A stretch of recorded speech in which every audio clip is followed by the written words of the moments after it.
They say you should listen to your elders. That life advice is a roadmap to success. Well, I'm here to tell you that roadmap leads directly off a cliff into a volcano, which then erupts into a shark-infested ocean. For my entire life, I've been a guinea pig for every piece of saccharine, well-meaning, and utterly disastrous advice you can find on a motivational poster. And let me tell you, the results have been spectacular. First up, the big one. Follow your passion. My passion, as a 7-year-old, was dinosaurs. Not studying them, mind you, being one.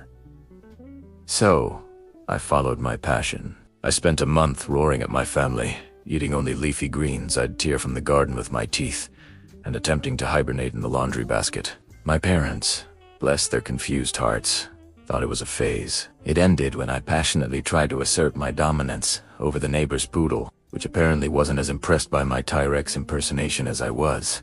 The vet bill was, shall we say, prehistoric.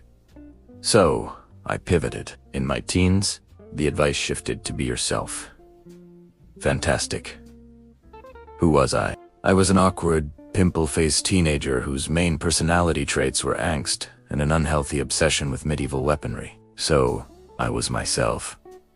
Loudly. I wore a homemade chainmail shirt to school, which was just a bunch of soda can tabs linked together. It was noisy, uncomfortable, and gave me a weird metallic rash. I tried to speak exclusively in what I imagined was a cool, mysterious monotone. Turns out, people don't find that mysterious. They just think you're bored or planning a school-wide plumbing sabotage. Being myself got me exactly 0 friends and 1 concerned call from the school counselor. Then came the peaceful resistance of bad advice. Never give up. This one is truly the most dangerous. I applied it to my dream of becoming a world-class chef. The problem, my only culinary skill was making toast. And Eventon the smoke alarm was my most frequent dining companion. Did I let that stop me? No. Because you never give up. I tried to make a beef Wellington. I didn't have beef, so I used hot dogs. I didn't have puff pastry, so I used slices of white bread. The resulting creation looked less like a gourmet meal and more like a crime scene. My oven started smoking.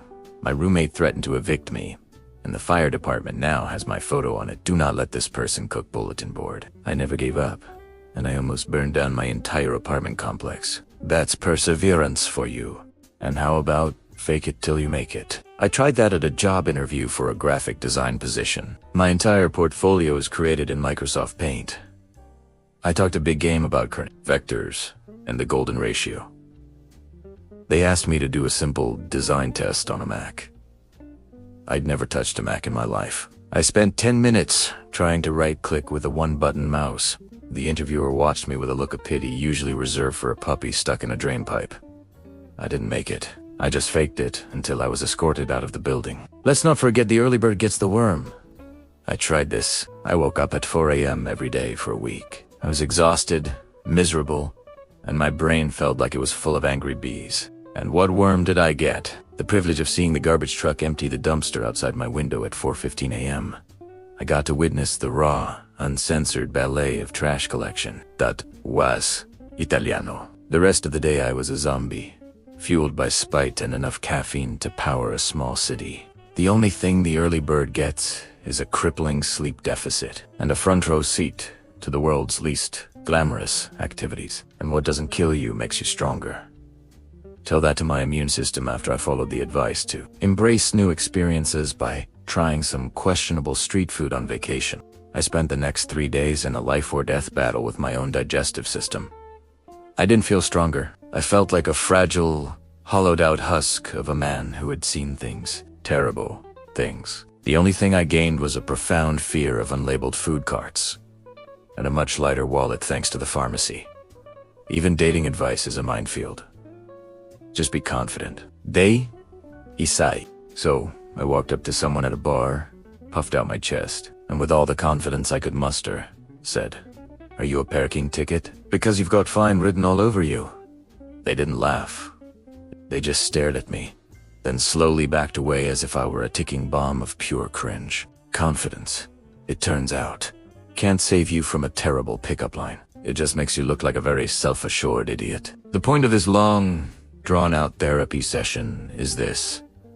Life advice is a scam. It's a one-size-fits-all t-shirt that fits absolutely no one. It's written by people who either got incredibly lucky or are selling you a book about how they got incredibly lucky. Your passion might be impractical. Being yourself might make you a social outcast.